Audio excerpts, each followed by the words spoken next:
So I learned early on in my fitness journey that in order to be successful, you have to wake up every day and set an intention. So that's what I do. And sometimes that intention has to do with my girls, my clients, just really pushing them past their perceived limits, helping them to discover what they have the strength to do. And sometimes that intention has to do with myself, my personal training. The same concept, really pushing past perceived limits, things that I've set in my mind that I can't accomplish. A lot of times that's throwing up some heavy weight, or maybe it's pushing myself endurance wise, really getting my heart rate up. And sometimes it's as simple as convincing clients of their truth, which is that, they're enough. They've always been enough.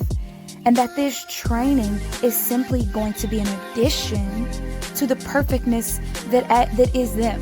It's only going to add, it's not the standing factor of who they are, if they make it to the gym or not that day.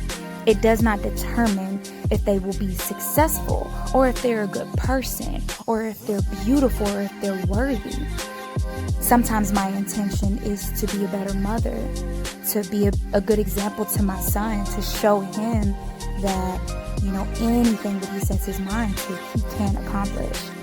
Sometimes my intention is to be a better wife, show up in those places that matter, to be a better friend, a better sister.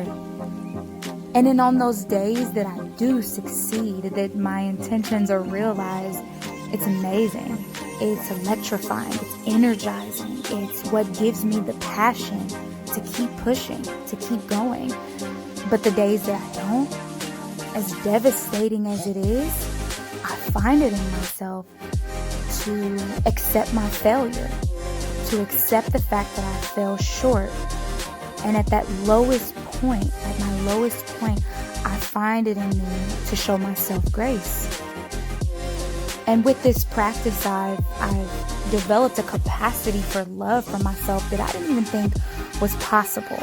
Because at my lowest moment, I didn't kick myself.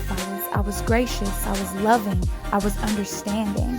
And that's kind of what I want to teach, You grow intuition. You grow in intuition and fitness when you take the time to gain the knowledge and you pair it with a love for the experience, whether you fail or succeed.